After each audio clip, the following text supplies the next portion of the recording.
Suddenly he was awake. He could see the light through the curtains. Tina was still sleeping beside him. That was strange. They always woke up together. He looked at his watch. 6:30. He tried to think. Yes. They always woke up at exactly 8 o'clock. He couldn't remember waking up before 8, not ever. Why not? Everybody in the city woke up at exactly 8 o'clock every day. He got out of bed quietly. Tina didn't move. He walked to the window and opened the curtains. He looked out at the quiet city. Nothing was moving. Then he dressed quickly and went to the chair and sat down. He had to think. He had to remember. He was still sitting there an hour and a half later when Tina opened her eyes. "Dan," she said, "Dan, what are you doing?" "I got up early," he said. Early. It sounded strange. But why did it sound strange? "Dan, is anything wrong?" "Wrong?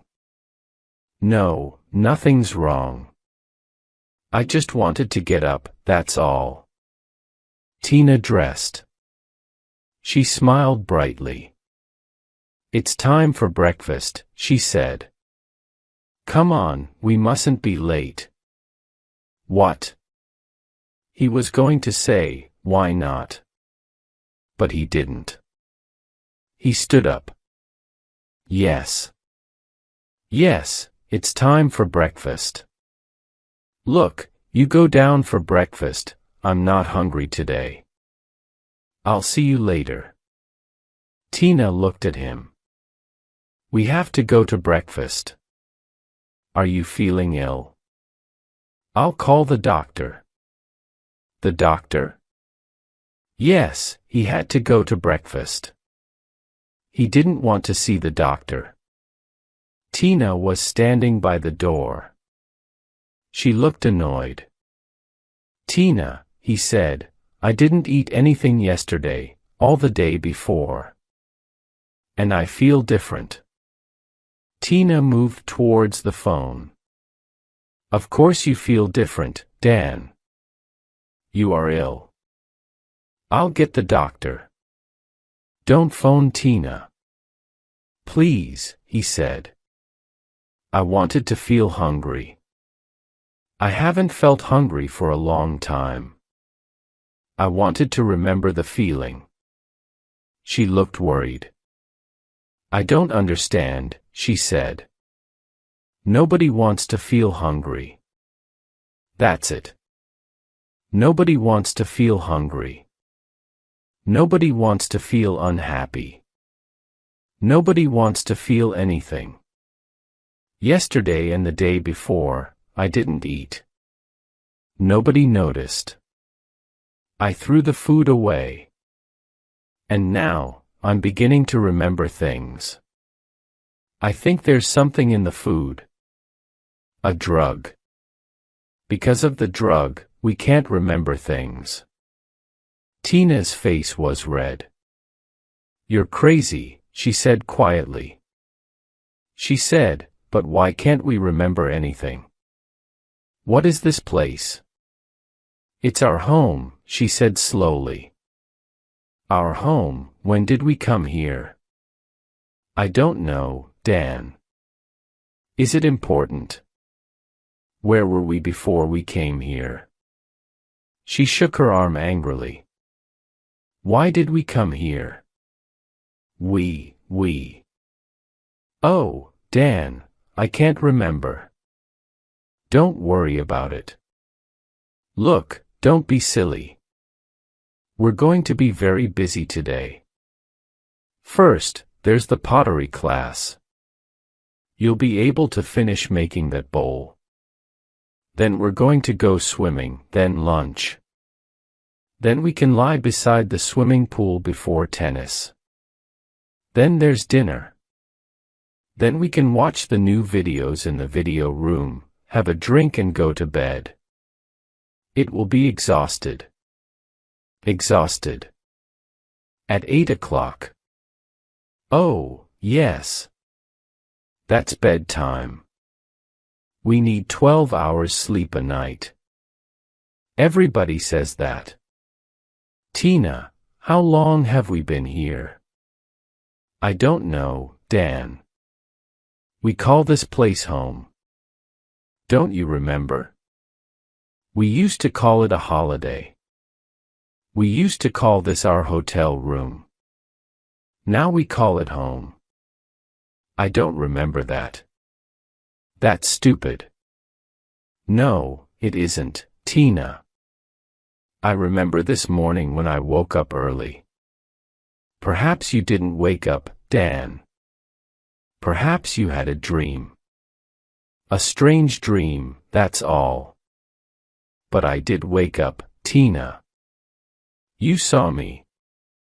I was sitting in that chair with all my clothes on. I'm not sure. Were you? I can't remember now. She smiled at him. Come on, the sun's shining. It's another beautiful day. Let's go and have breakfast. She opened the door. Dan looked at her for a moment. You've forgotten our conversation, haven't you? He said. You've forgotten it already. Dan followed her into the corridor. He looked at the rows of doors on both sides. They were all the same. They walked along to the lift. Tina pushed the button and the doors opened. Morning, Tina. Morning, Dan. Russell, the sports organizer, was already in the lift. He smiled. I hope you're both ready for the tennis match, she said. We're playing level 14 this afternoon. They've got some good players. Tina laughed. Level 5. Level 5, she sang. Level 5 is really alive. It was their team song. The lift went down to the restaurant level. They joined the long line of people. They were all waiting for breakfast. Dan looked around. Everyone was wearing shorts and t-shirts, the men and the women. Dan looked down at his t-shirt. It was light blue, the level 5 color. His shorts were light blue too. There were different colors for all the levels. The man in front of him was wearing a yellow level 9 t-shirt. Oh, good, said Tina. Corn flakes. I love corn flakes. So do I, said Russell. Dan smiled. Every day breakfast was corn flakes with thin milk. Every day Tina seemed pleased with it. Jorway seemed pleased with lunch too and dinner. Everybody seemed pleased. He thought about the food. Lunch was usually soup and some bread. Dinner was usually soup and some kind of rice. They sometimes had a little meat or fish, but not often. But they were never hungry. Dan took a tray, a bowl of corn flakes and a vitamin drink.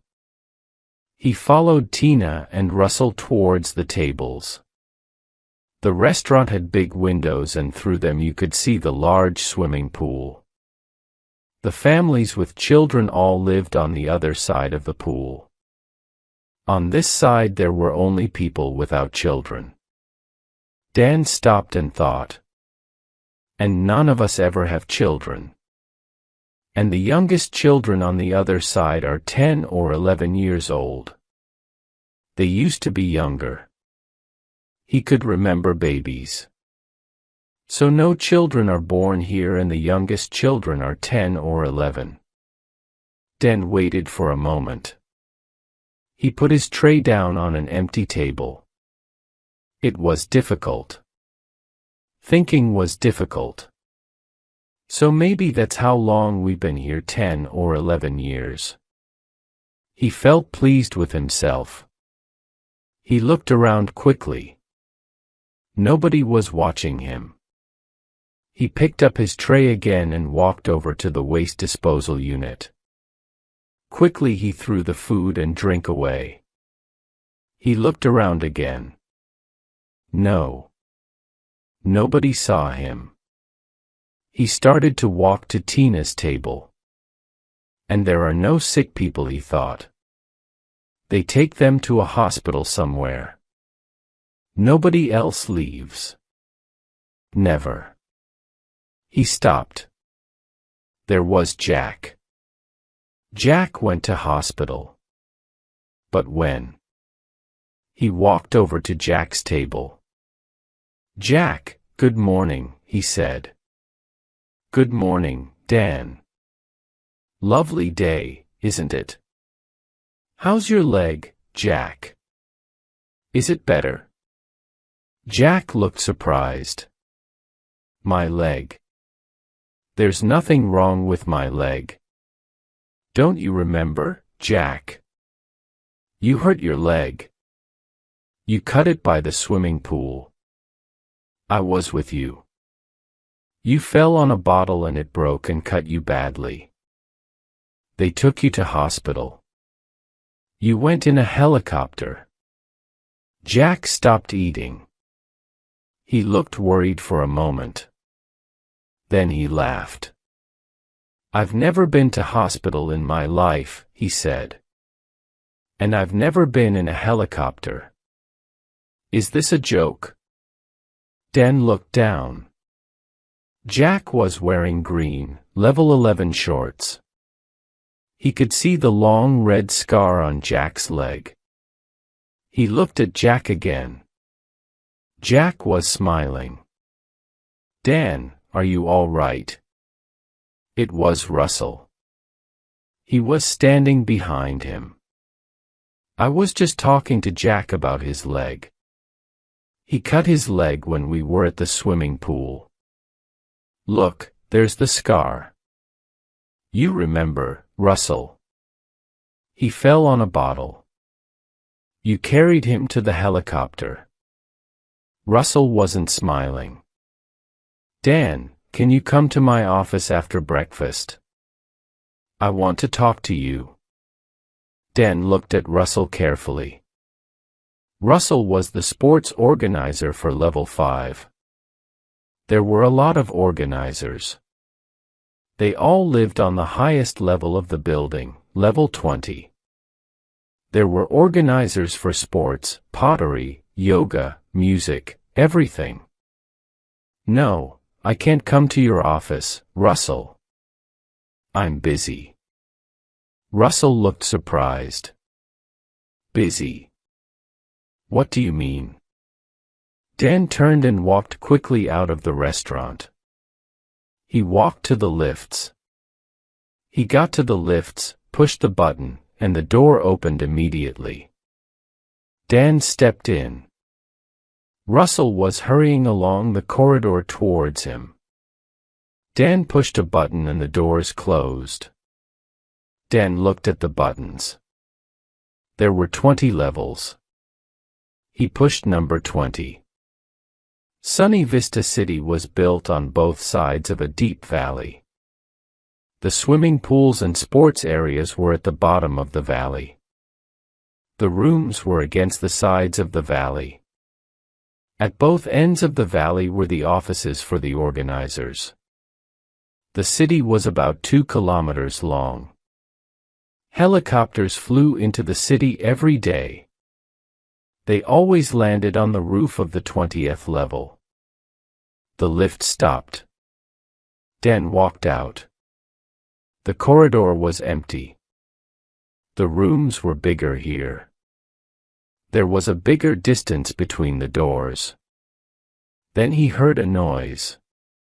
It was a bell. The door of the next lift was opening. Dan stepped back. Russell was coming out of the lift door. Dan said, "Russell, what are you doing? This is level 20, you shouldn't be here." "Why not?" said Dan. "And why are you following me?" "I must speak to you," said Russell. "It's important." Dan looked at Russell. Russell was looking at the wall next to the lift. There was a red button on the wall. Russell was moving towards the button. Dan stepped between Russell and the button. "Okay," said Dan. "Where should we talk?" Russell looked worried. We can go to my office. We can talk there." Dan thought for a moment. Russell was bigger than Dan and stronger too. Dan thought about the sport since Univista City. Nobody tried to win. Not ever. Why not? He could remember the day before when he played tennis against Russell. Dan tried to win. He wanted to win. Russell was surprised then. Dan smiled. "Come on, let's go to your office.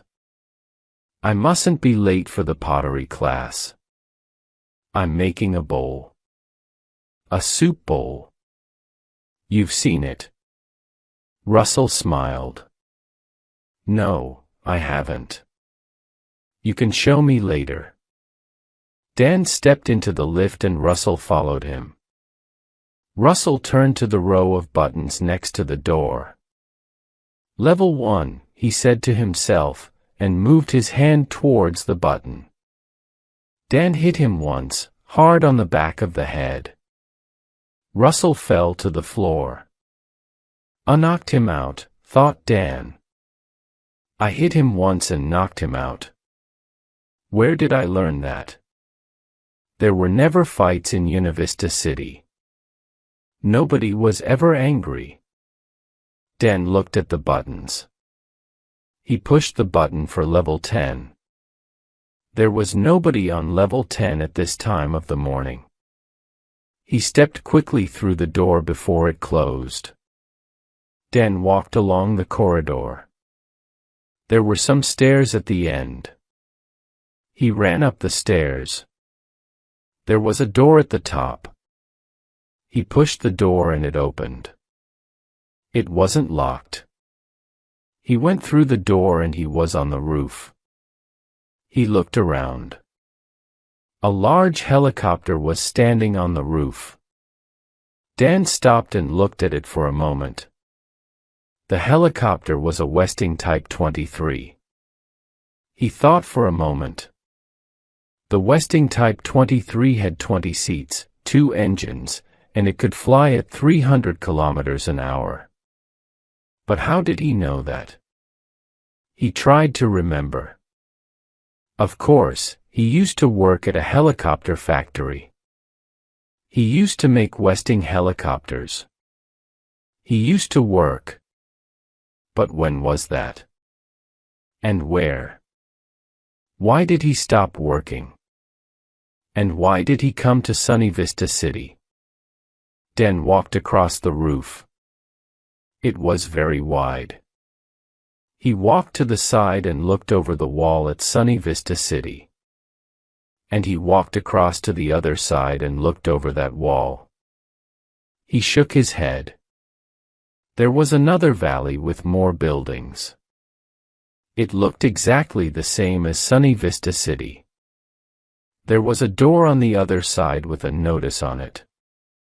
Sauti. He tried to think. Sauti. It was French. It meant exit. But when did he learn French? He turned and ran over to the helicopter. The door was open. There were a lot of boxes inside. They were empty. Dan climbed in and hid behind the boxes. There was writing on the boxes. One said Sunny Vista City. Another said, Club du Soleil. A third said Playa del Sol. He thought about the writing, English, French and Spanish. He looked at some more boxes. Some were German. Some were Italian. One was Portuguese. He sat there for about 10 minutes. Then he heard voices. The door closed.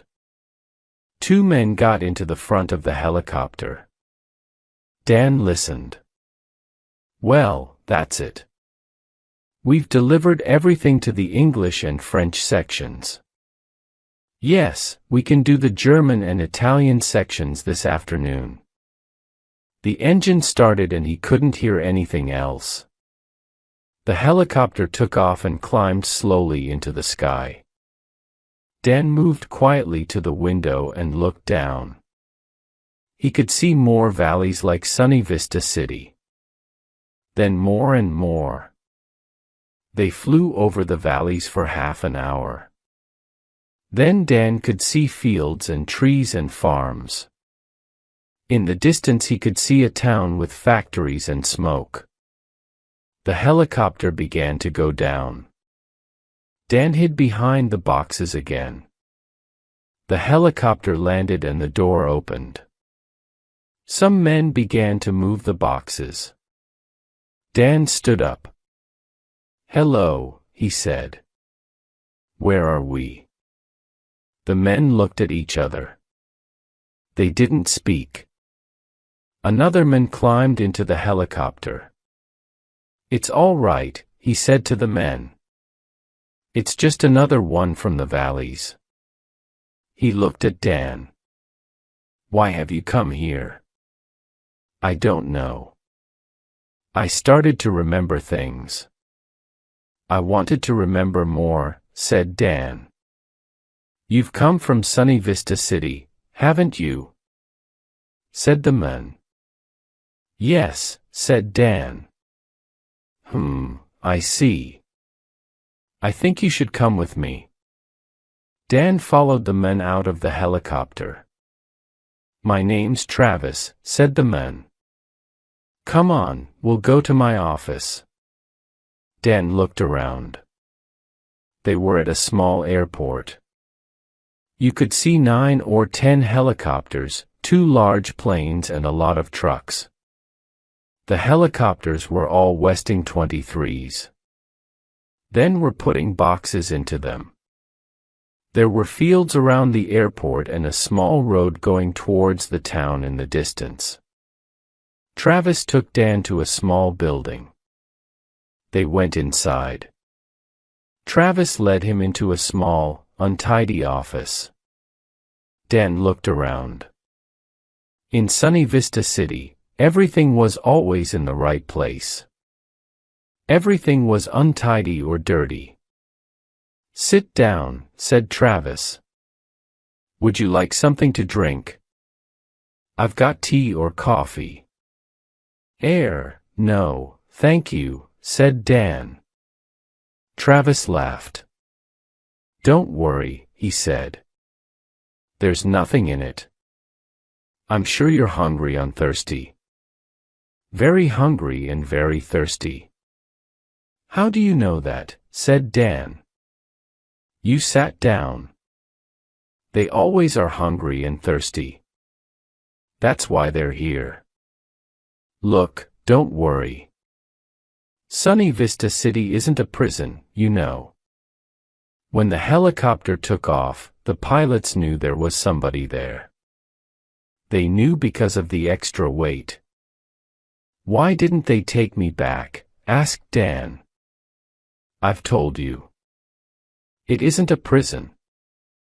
You got into the helicopter because you wanted to leave. That's okay. You've left. We didn't stop you." Dan looked at the table for a moment.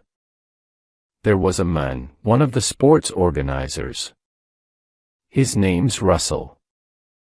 He wanted to stop me. I knocked him out. I left him in the lift and sent the lift down to level 10. I didn't want to hurt him. He's okay. You didn't hurt him badly. I spoke to him on the telephone a few minutes ago. What is Sunny Vista City? Asked Dan. What is it really? How much can you remember? Said Travis. I'm beginning to remember more and more. I can't remember everything yet. You'll remember more tomorrow, said Travis. Well, said Dan, I used to work in a helicopter factory in England, the Westing factory. This isn't England, is it? No, said Travis. It isn't. I lost my job, said Dan. The factory closed. I was unemployed for a long time. Then I saw an advertisement. It was on television, I think. It was for very cheap 30-day holidays for the unemployed. Very cheap. We left England and flew to Sunny Vista City. I can't remember much since then. But I remember something. I haven't seen or talked about money for years. Travis smiled. Sunny Vista City is one of the oldest towns here. It opened 10 years ago. You haven't seen money for 10 years. But what's happening? Said Dan. Can you remember 10 years ago? There were millions of unemployed people all over the world. There was very little work. Computers were doing everything. There was fighting in the streets, riots, revolutions, hunger. The governments all over the world had a meeting, a secret meeting. They built Sunny Vista City and hundreds of places like it. All of them are in warm, sunny places near the sea. They sent unemployed people on holidays. They gave everyone drugs and the food. There is no hunger, no fighting, no children in the cities. There is also no memory. Nobody can remember anything. Everyone lives for today. But that's terrible, said Dan. Is he? Is it really? Said Travis. Things were much worse before. Are you going to send me back there, Arston? You can choose. We can give you a drug. You wake up tomorrow in Sunny Vista City and you won't remember anything about this. You said I can choose, said Dan. Yes. You can stay here. You can go back to England. We'll find you a job. Life will be difficult. You'll have to work hard and... But I'll be free, said Dan. Yes, you will. A few people, only 1 or 2%, leave Sunny Vista City and the other cities every year. That isn't a problem. We can find jobs for those people. Most people are happy there. About half of the people that leave choose to go back. I don't believe it, said Dan. You will. Maybe next year you'll want to go back. It's an easy life. But what about now? Are you going back? Or are you staying here? Dan sat back in his seat and smiled. I think I'll stay here, said.